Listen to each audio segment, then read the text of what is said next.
আসসালামু আলাইকুম। আবারও আপনাদের মাঝে নতুন ভিডিও নিয়ে চলে আসলাম। প্লিজ আমার ভিডিওটি কন্টিনিউ করবেন, এতে আপনাদের কাছে ভালো লাগবে। আশা করি ইনশাল্লাহ আপনাদের কাছে ভালো লাগলে, আর যদি ভালো লাগে আপনারা আমার ভিডিওটি সবার মাঝে ছড়িয়ে দিবেন, শেয়ার করে দিবেন প্লিজ।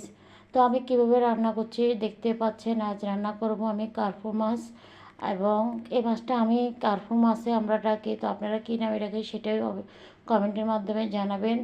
কার্পু মাছটা কীভাবে রান্না করছি কমে একটু সবাই দেখবেন প্লিজ, আপনাদের কাছে ভালো লাগবে। আমি আজ কোনো মশলার নাম বলছি না, এবং কি আপনারা যারা দেখে আইডিয়া করে বলতে পারবেন ইনশাল্লাহ। আমি পুরো যা যা রান্না করছি, যা যা যেভাবে রান্না করছি সব কিছু আপনাদের সাথে শেয়ার করতেছি। আমি মশলাটা কার্পু মাছের জন্য মশলাটা কষাই পাশের চুলে দিয়ে দিলাম। এখানে আবার লাউ বসাচ্ছি, ওখানে কি দিচ্ছি সেটাও কেয়ার করবেন, একটু দেখবেন ইনশাল্লাহ আপনাদের কাছে ভালো লাগবে প্লিজ।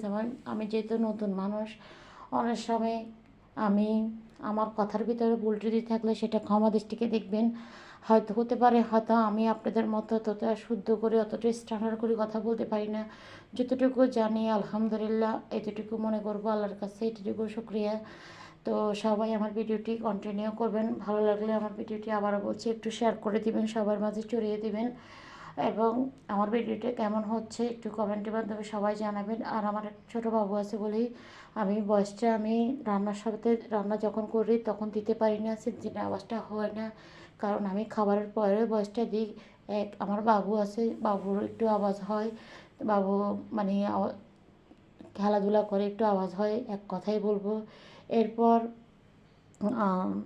বাবুর কথা চিন্তা করে দিই না। এরপরে মানে দিনের বেলা এদিকে সেদিকে আওয়াজ আসছে, সেজন্য আমি খাবারের পরে ভয়েসটা দিই। আর মূলত খাবারের পরে ভয়েসটা দিলে খাবারটা কতটা টেস্ট হয়েছে সেটাও আপনাদেরকে জানাতে পারবো। তো আমি খাবারের পরে ভয়েসটা দিই সব আপনাদের ভাইয়াকে, এবং কি আমার বাচ্চাদেরকে সবাইকে ঘুম পাড়াই রাতের বেলায় ভয়েসটা দিই, কারণ সকালে দিলেও সমস্যা হয়, মানে ভয়েসটা ঠিক থাকে না, মানে একটা ক্যারিয়ার মনে হচ্ছে যে একটা আওয়াজ হয়।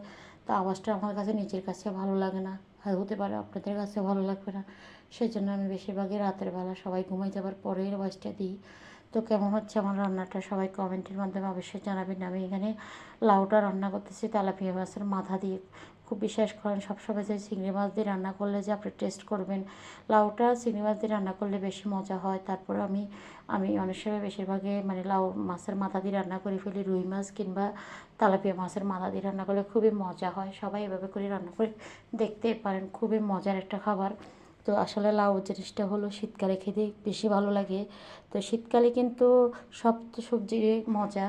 তো শীতকাল যেহেতু নাই এখন, আমরা তো সবসময় তো খেতে হবে, খেয়ে তো বাঁচতে হবে, তাই আজকে অনেক দিন পর আপনাদের ভাইয়া লাউ নিয়ে আসছে। তো লাউটা আবার তেলাপিয়া মাছের মাথা দিয়ে রান্না করলাম। এখানে কার্পু মাছটা একটু হালকা ঝোল ঝোল রাখবো, একটু ধনিয়া পাতা দিয়ে নামায় ফেলবো। ওখানেও লাউটা হয়ে আসছে, দুইটাই বাগার দিয়ে এখন লাউটা একটু বাগার দিয়ে নামায় ফেলবো। তো কেমন হয়েছে আবার হচ্ছে কমেন্টের মাধ্যমে অবশ্যই জানাবেন।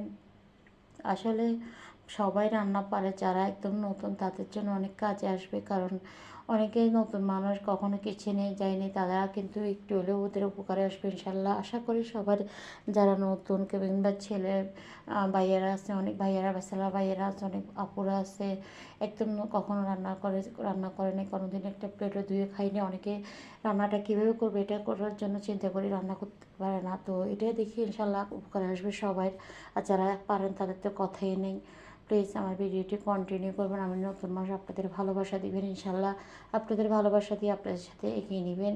তো আজকের মতো এখানে বিদায় নিচ্ছি, আল্লাহ হাফেজ। সবাই ভালো থাকবেন। এতক্ষণ আমার ভিডিওতে ধৈর্য সহকারে দেখার জন্য সবার প্রতি ধন্যবাদ রাখি, বিদায় নিচ্ছি, আল্লাহ হাফেজ।